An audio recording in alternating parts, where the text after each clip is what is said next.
The Umayyad Caliphate was born from that of the Rashidun Caliphate, once ruled by the four rightly guided caliphs, Abu Bakr, Umar, Uthman, and Ali.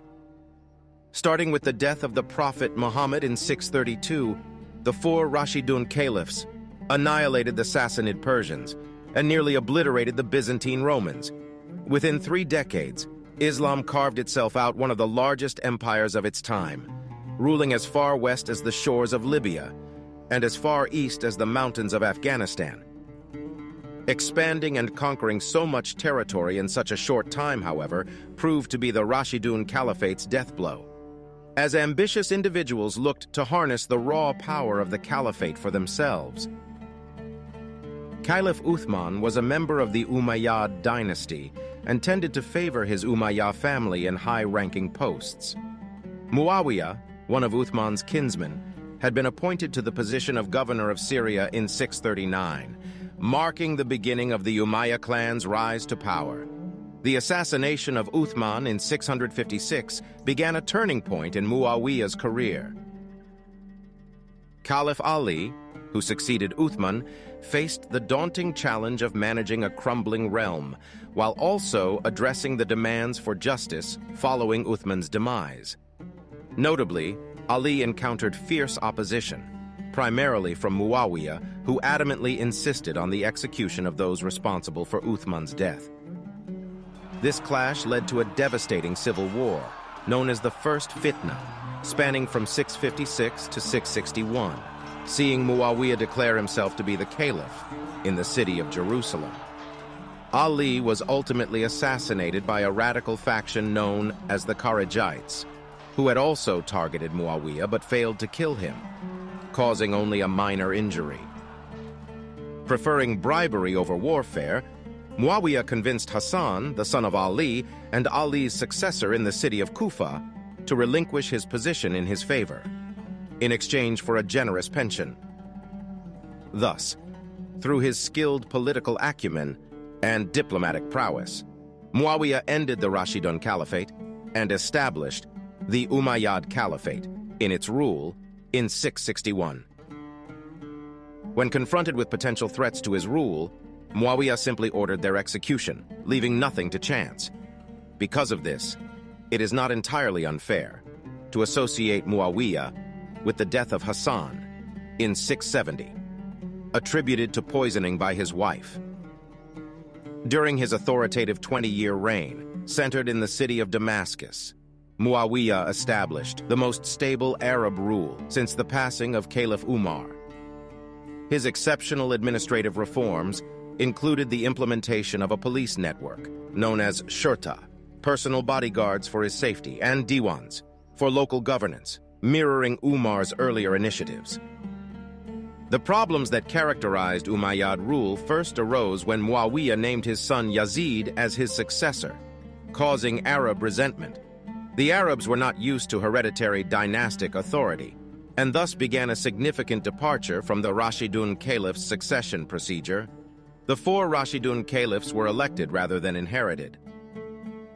Hussein ibn Ali, Hassan's younger brother, and Abdullah ibn Zubayr, son of a close acquaintance of the Prophet Muhammad, both hated Yazid's ascent to power. In 680, Hussein took up the demands made by the people of Kufa and marched toward Iraq, intending to gather forces to challenge Umayyad power in Damascus. Yazid, on the other hand, maintained a lockdown on Kufa and sent his cousin Ubaydullah ibn Ziyad to intercept Hussein's army. The battle took place at Karbala, near the Euphrates River, when Hussein's tiny band of 72 soldiers stood their ground, but were slaughtered, with Hussein himself beheaded. The Battle of Karbala sparked the Second Fitna, the Caliphate's second civil war. Yazid then sent another army to assault a rebellious Medina. The Medinans were defeated at the Battle of Al-Hara in 683. After that, Yazid's army besieged Mecca, where Abdullah ibn Zubayr had formed his own caliphate. Yazid's army fled to Syria after weeks of siege following his untimely death in 683, but the atrocities committed by his men left an indelible mark on his perception by Muslim society. Abdullah maintained his uprising for another decade. Yazid's son, Muawiya II, briefly assumed the caliphate but soon passed away in 684. In addition, the Battle of Karbala served to establish the Shia sect's roots. Before Karbala, Shi'ism had a more political focus, as they believe Ali, not Abu Bakr, should have been Muhammad's heir. However, the slaughter of most of Ali's family, including his grandson, proved to be the trigger for Shi'ism to become a more religious sect.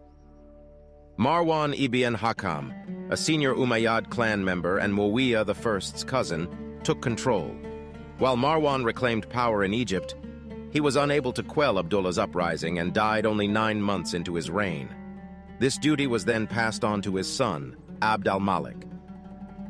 In 692, Abd al-Malik witnessed the conclusion of the Second Fitna. Infighting amongst opposing rebellions, especially Abdullah ibn Zubayr's Caliphate in Mecca, weakened the resistance, allowing Abd al-Malik to clean house with his most faithful and brutal commander, Iraq's governor, Hajjaj ibn Yusuf. The Umayyad Caliphate was stabilized and centralized under Abd al-Malik. One of his most notable successes was the adoption of Arabic as the official language of administration and governance, with Arab bureaucrats replacing Greek and Persian officials. This corresponded with the introduction of distinctive Arabic currency, firmly establishing the Umayyads as a significant player in global trade networks. Abd al-Malik's reign also coincided with further expansion, seeing North Africa, including Tunis, permanently conquered by 693, and the native Berber people were quickly Islamized. Abd al-Malik's garrisons in the distant east stretched the Caliphate's frontier into Central Asia and the Indian subcontinent. After Abd al-Malik died in 705, his son Al-Walid I rose to power. Under Al-Walid, the Umayyad Caliphate reached its territorial apex. His general Muhammad ibn Qasim successfully conquered parts of what is modern-day Pakistan by 712, while Qutayba ibn Muslim conquered the region of Transoxiana in Central Asia in 713. However, perhaps the most well-known conquest he oversaw would be in his empire's far west. Al-Walid sought a means to channel the religious fervor of the Berbers of North Africa who were joining the Muslim ranks. Musa bin Nusair, the Umayyad administrator of North Africa, had already been fighting the Visigoths of the Iberian Peninsula for possession of Morocco. The Visigoth fortresses around the Mediterranean gradually fell into Umayyad hands, leaving only Ceuta in their possession, controlled by Count Julian. Infuriated by the Visigothic king Roderick and the violation of his daughter, Count Julian looked to rebel against Roderick. Julian's wife was also the daughter of the late King Witiza, whose kingdom Roderick had usurped. Tariq bin Ziyad ruled the area around Ceuta under Musa bin Nusair at the time. Julian met with Musa and implored him to invade Iberia and topple Roderick. The opportune moment had arrived for the Umayyads to invade Iberia, and Musa commanded Tariq to land on the shores of the Strait of Gibraltar with 10,000 Berber troops. In the year 711, European history changed. Roderick was soundly defeated at the Battle of Guadalete. By 714, Islam had overrun much of Al-Andalus, with Visigoth resistance melting away like butter in the face of the united Muslim troops of Tariq and Musa ibn Nusair. However, as they were about to invade Europe across the Pyrenees, Al-Walid ordered their return to Damascus. Instead of his brother, Sulayman, Al-Walid sought to appoint his son as heir. Sulayman refused to accept this and assumed office when Al-Walid died in 715. Sulayman's rule was marred by his contempt for the late Hajjaj ibn Yusuf. Many of Hajjaj's capable generals and governors were killed, and his disastrous campaign against the Byzantine Romans at Constantinople in 717 dealt a serious setback to the empire's expansionist progress. Sulayman picked Umar ibn Abd al-Aziz as his heir, since his sons were too young to replace him. Umar II, who ruled from 717 to 720, prioritized domestic improvements above military wars. He sought fairness and conformity to Islamic teachings via dialogue with non-Arab Muslims. Umar's governorship was brief, but his sense of justice and efforts to heal the Sunni-Shia schism gave him posthumous fame. Unlike Umar II, his successor, Yazid II, another son of Abd al-Malik, was a poor and incompetent caliph. His administrators lost control of the realm as he'd rather indulge in his harem. Yazid II, fortunately for the Umayyads, died after just 4 years of rule. Hisham, Yazid II's successor and brother, faced the arduous challenge of reconstructing an empire riven by internal strife. A Hindu insurrection in Sindh was quickly put down, but a Berber uprising in North Africa proved more difficult. The Berbers caused significant damage, fueled by the radical teachings of Kharajite zealots. Although Hisham's efforts to suppress the rebellion fell short of complete success, the fragmented Berbers eventually disintegrated. Unfortunately for the Umayyads, they surrendered Morocco because of this defeat. Al-Andalus was similarly beset by chaos until Hisham successfully restored order to the region. Future Islamic expansion into Europe through Al-Andalus was countered by the Battle of Tours in 732, which saw the Franks commanded by Charles Martel emerge triumphant, ending future Umayyad ambitions of conquest, but not entirely deterring the possibility of future raiding parties to wreak havoc in France. After Hisham's death in 743, the empire descended into a third civil war, the Third Fitna.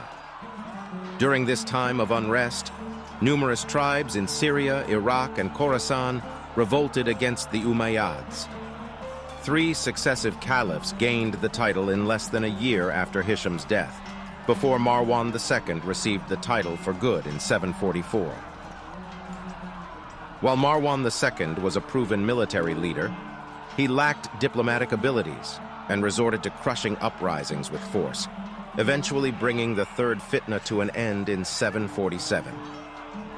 Even with this seemingly newfound stability, his dominion was unprepared to deal with a major insurrection from the Abbasids. A faction descended from Muhammad's uncle, Abbas. The Abbasids had gained popularity among the inhabitants of Khorasan, which served as their major power base. The Caliphate under Marwan II faced various obstacles, including a weary army, a faltering economy, and inept governors who failed to recognize the seriousness of the Abbasid threat. By the end of 749, the majority of the Caliphate's eastern provinces had joined the Abbasids. Furthermore, tribes that Marwan II had forcibly conquered began to join forces with the Abbasids, bolstering the Abbasids' position. In 750, Marwan II's army clashed with the main Abbasid force at the Zab River, resulting in a crushing loss and his eventual death. When the Umayyad Caliphate fell, Abu Abbas became the first Abbasid caliph of the new Abbasid Caliphate. The Abbasids showed no compassion for the Umayyads. All of the men were executed. Damascus's Umayyad cemeteries were desecrated, and their bones were mercilessly destroyed. Assassins then tracked down and slaughtered the remaining Umayyad family members. However, the Abbasids did not reach all the Umayyads, as one particular man, Abd al-Rahman, escaped. Witnessing the systematic annihilation of his entire family, the young prince, a refugee, embarked on a desperate journey west. Abd al-Rahman traveled across Palestine, Egypt, and North Africa, before coming upon a divided, chaotic Al-Andalus in 755. Al-Andalus faced a new revolt during the Third Fitna, seeing violent ethnic tensions erupt between the Berber and Syrian troops that were stationed in the province.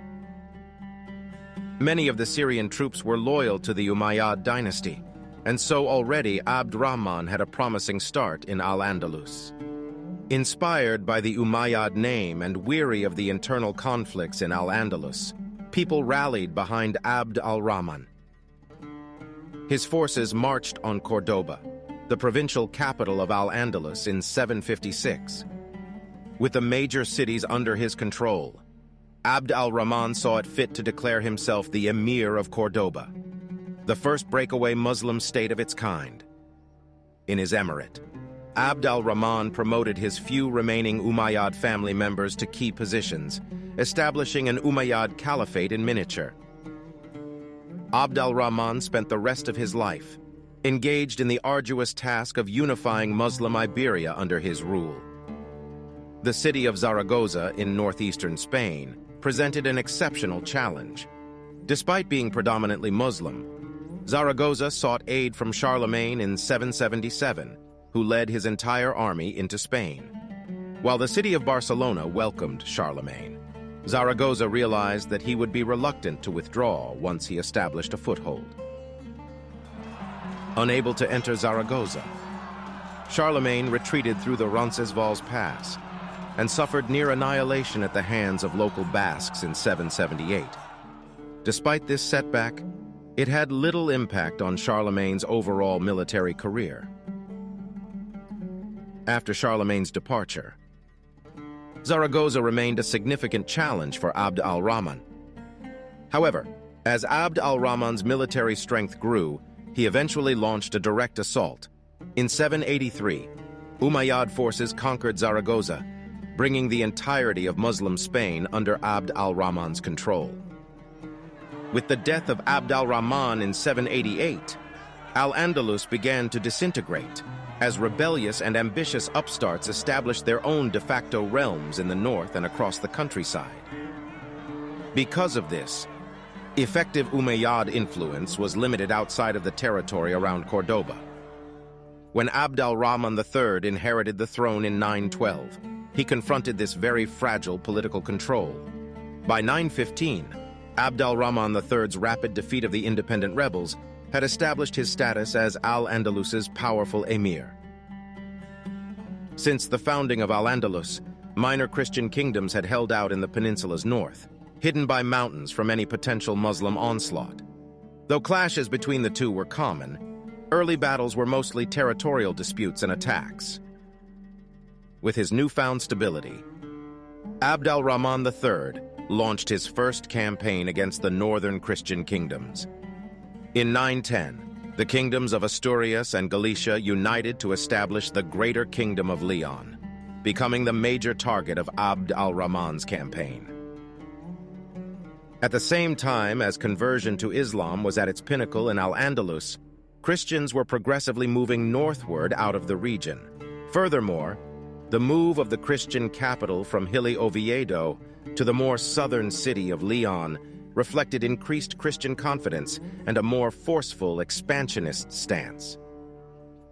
Abd al-Rahman III recognized the problem of decentralized Umayyad rule and embarked upon decisive measures to establish Cordoba as an imposing center of authority. His support for the arts nurtured skilled craftsmen and facilitated the construction of new mosques within Cordoba. The crowning achievement of these endeavors materialized in the form of the magnificent Madinat al-Zahra, an imperial palace complex serving as the seat of administration, accommodating the royal family, and fortifying the military. On top of this, Abd al-Rahman III's most remarkable accomplishment lay in his proclamation of a second Umayyad Caliphate. Prompted by the emergence of the Fatimid Caliphate in North Africa, seeing Ubayd Allah al-Mahdi Billah declare himself as the Shiite Imam and a direct descendant of Fatima, the daughter of Prophet Muhammad, in 909. By asserting his full position as the Muslim Caliph in 929, Abd al-Rahman III directly challenged both the Abbasids in Baghdad and the Fatimid Caliphate. His declaration as Caliph served as a resolute statement, emphasizing the Umayyads' equality or even superiority to the Abbasids and Fatimids, as only one legitimate Caliph could exist. By the 950s, Muslim Spain was once again reunified under the Umayyads. His dominant position in the Iberian Peninsula allowed Abd al-Rahman to involve himself in the affairs of his Christian neighbors. In between skirmishes and raids into their kingdoms, Abd al-Rahman III acted as a mediator in Leonese civil wars and crowner of Navarre's kings. Under the rule of Abd al-Rahman, Muslim Spain has been hailed as the peak of convivencia, marking an era in which Muslims, Christians, and Jews coexisted peacefully. While this depiction may be overstated, it did reflect a more tolerant culture than many Christian countries at the time. Under Abd al-Rahman, Jewish academic pursuits flourished in Cordoba in particular. The enlightened Al-Hakim II, Abd al-Rahman, the third's successor, extended this Islamic golden period in Spain by pursuing the expansion of intellectual study and economic prosperity. However, with the death of Al-Hakim in 976, it was evident that this golden period too would come to an end. Before his death, Al-Hakam selected Hisham II as his only heir, despite the young child's lack of preparation for the job of caliph. Al-Hakim's trusted advisor, Al-Mansur ibn Abi Amir, also known as Al-Manzur, had pledged his allegiance to Hisham II and declared him caliph. However, Al-Manzur wielded considerable power over Sub, Hisham II's mother and regent. Al-Manzur and Sub secluded Hisham in Cordoba while ruthlessly eradicating any challenge to his power. Al-Manzur also sponsored the migration of Berbers from Africa to Al-Andalus, bolstering his popularity and position. Hisham II technically maintained the title of caliph during all of this, but he was essentially a figurehead. Al-Manzur's sons kept the actual power originally assigned to Caliph Hisham, first by Abd al-Malik al-Muzaffar, who died in 1008, and then by Abd al-Rahman Sanchuelo. As a result, the caliphate became a symbolic status with little authority or impact. The death of Sanchuelo in 1009 signaled the beginning of the Fitna of Al-Andalus, a time defined by opposing factions fighting to attain the caliphate, much like previous fitnas that rocked previous caliphates. The caliphate finally crumbled in 1031, giving birth to various autonomous Muslim taifas, or kingdoms, such as the Taifa of Toledo, Taifa of Seville, and Taifa of Zaragoza. The Umayyads witnessed their beloved possessions in Iberia rise from an emirate to a powerful caliphate, only to wither away to that of a humble, lowly Taifa of Cordoba.